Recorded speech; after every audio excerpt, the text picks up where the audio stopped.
In this episode, I talk about my reefing lines, I sail back from Foy, and I try out my storm sails.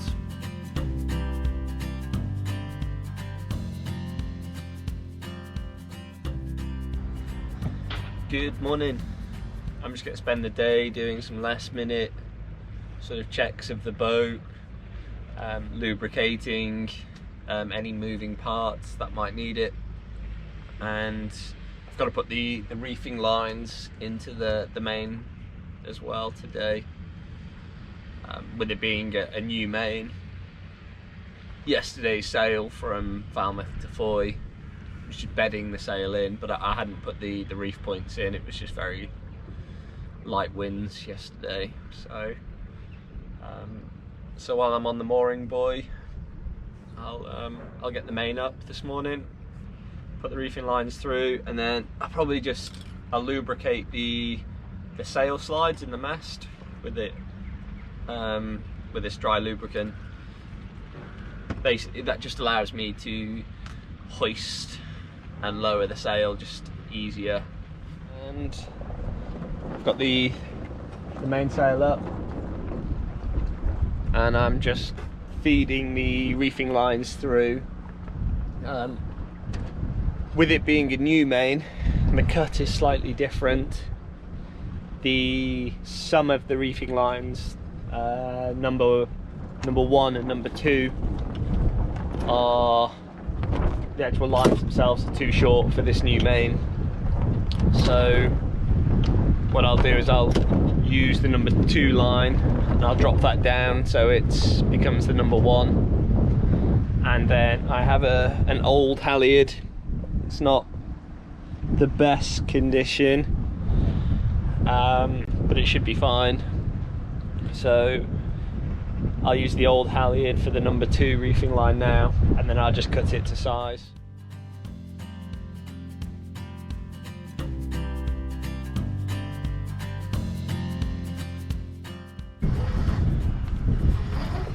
So just gently pulling it through, and there we go. So you can see it's come in nice and easy. It's honestly the best way to mouse anything through, stitching it like this. You see people that will like wrap tape around the 2 ends, but I find it just gets clogged up. So yeah, this seems to work quite nicely. After spending the night in Foy, I departed and headed towards the Helford River.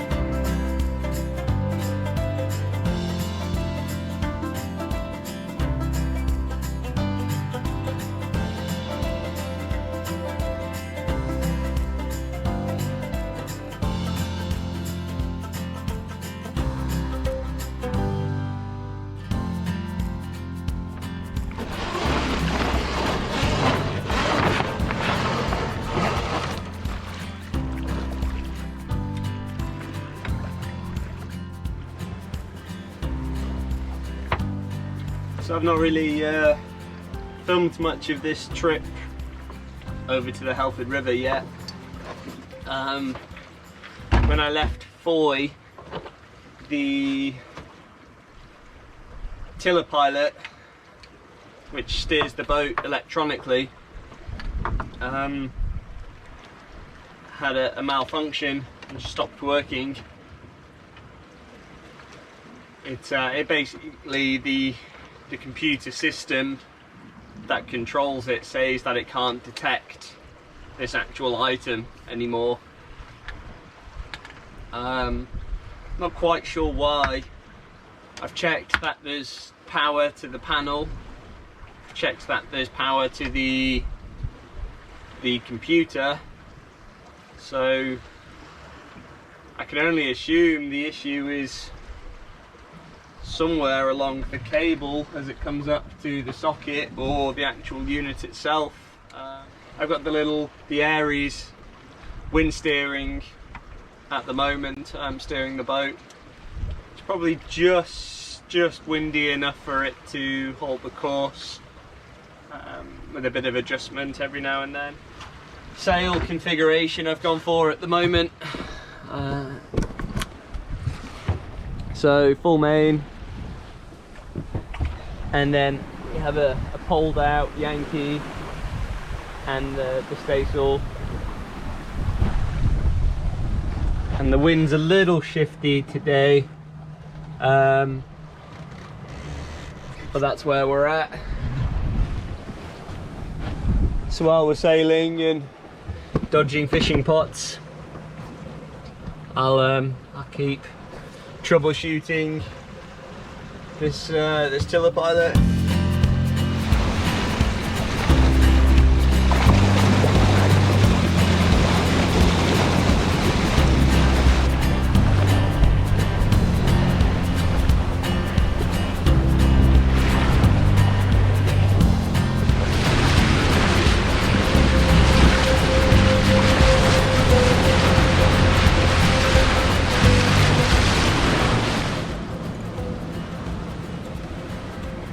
So I've checked absolutely everything that I can think of with the tiller pilot,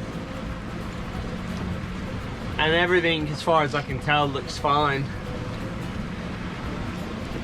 So I gave the Raymarine support hotline a call, which are based in the UK. I'll be honest, it's so easy. Like, I called them and I was straight on the phone to someone. Like, there was no, you know, waiting on hold for hours at all. So yeah, it was quite good. So I spoke to them. I tested a few power connections that they suggested, and again, everything seemed to be fine. So they think it could be a possible fault with the actual drive unit itself, or with the computer unit. I have one more test to perform to determine which, and then I'll have to send the tiller pilot or the actual control unit back to Raymarine directly for repair, which is a shame. So on that basis, I'll probably sail, well, I am sailing to Falmouth now instead. That way I can drop anchor, I can get ashore, I can get to the post office, I can get the item sent back, and then hopefully it'll be a fairly quick turnaround, and you know, I can set sail next week. But yeah, other than that, you see the Aries is on the back, steering the boat at the moment. We have 13 knots, and you know, she's steering quite well now. But as you can see, it's a pretty glorious day.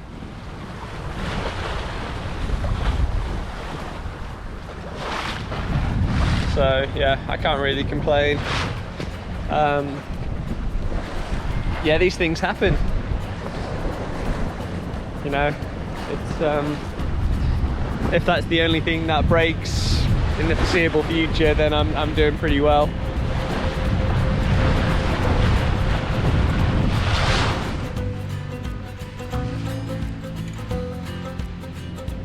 I sailed into Falmouth about an hour later, but unfortunately, in the haste of trying to get the dinghy inflated and get the part posted away, I forgot to record my arrival.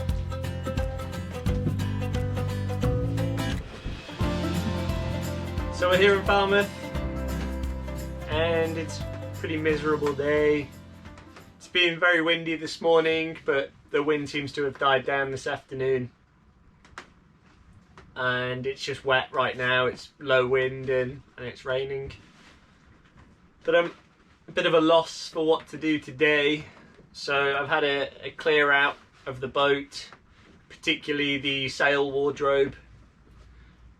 When I bought the boat, it was just packed with a lot of stuff that previous owners have accumulated over the years. And today I've dug out the storm sails. So I have 3 sails on board, 2 trysails and 1 storm jib.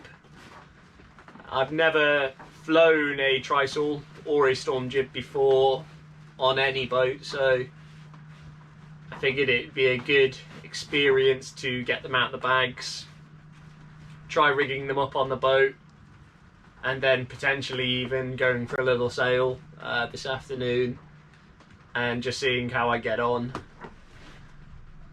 So yeah, just have a quick look. The storm jib and a trysail, they're essentially just a smaller version of, you know, a mainsail and a smaller jib.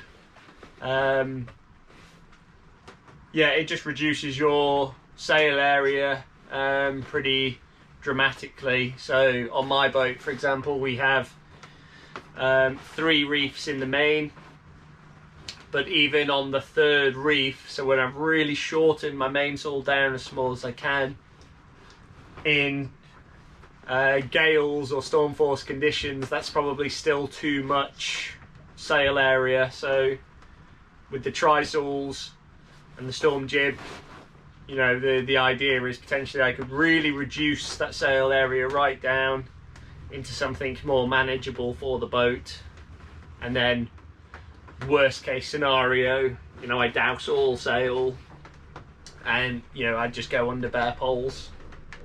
But yeah, so talking about the sail, I mean, they spent a lot of time, they're pretty old, they're very soft, but they're made of a heavy Dacron material, and then you'll see there's 3 rows of stitching as well, just to make it extra strong, and then big solid hanks for the storm jib, and then same with the trysail.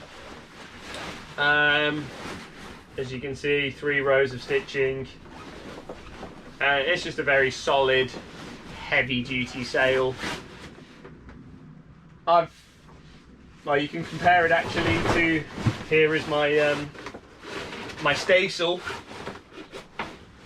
which is,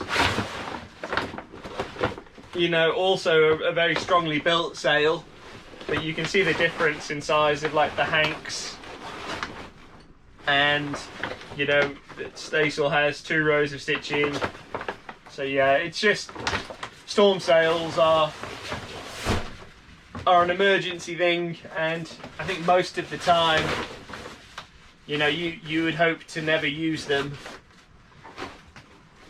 but on that basis it's probably good to know how to use it, how to rig it, where your sheets are going to go, you know, all of those considerations you should have at the back of your mind, so that if you did find yourself in a storm, that, you know, that it would be like muscle memory, that you would know exactly how to rig it on your boat and you could just do it like that. So yeah, that's my plan today, is I'm going to try everything out and then see how I get on.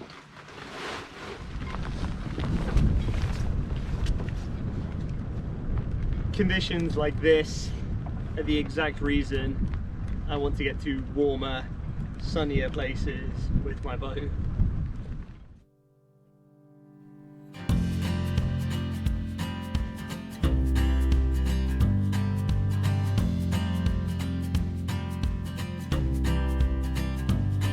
Now unfortunately, after this was filmed and I reviewed the footage, I noticed that the rain had blurred the camera, so I decided to refilm it a couple of days later on a nicer day.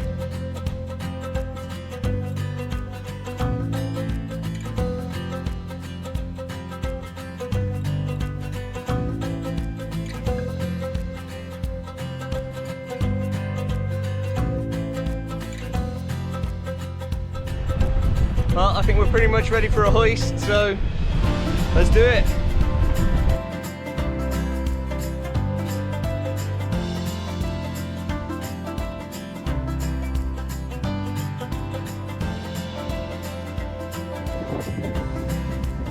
Okay, so storm sails are up. Even in flat water like this, it's still kind of tricky to do everything on a fairly breezy day. But yeah, as you can see,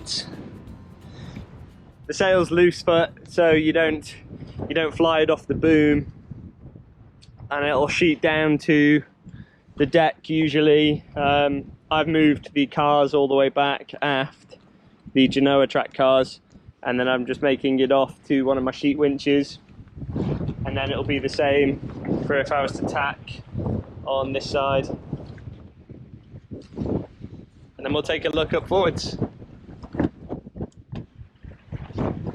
So storm jib, pretty much, I mean, it's a little bit smaller, I guess, than my actual staysail.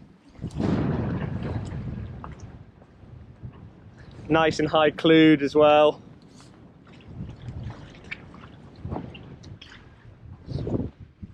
But yeah, I mean, it's quite a conservative setup, I suppose is the best word for it. Feel the rain coming in now. Shit. Never mind. Gonna get wet.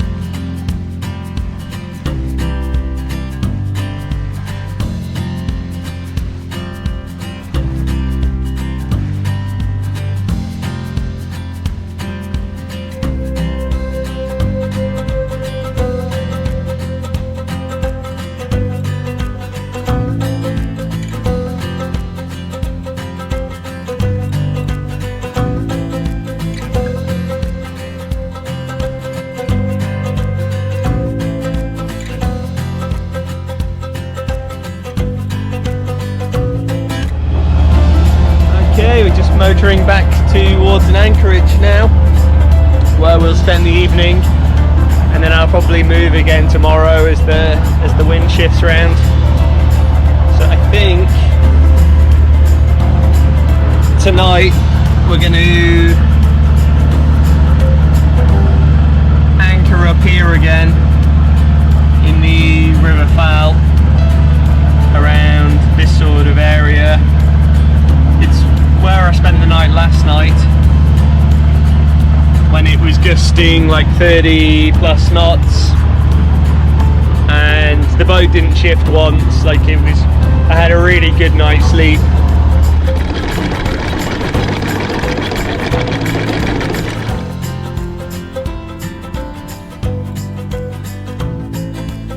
If you've enjoyed this episode, then please consider subscribing. It'll really help me to continue making sailing content.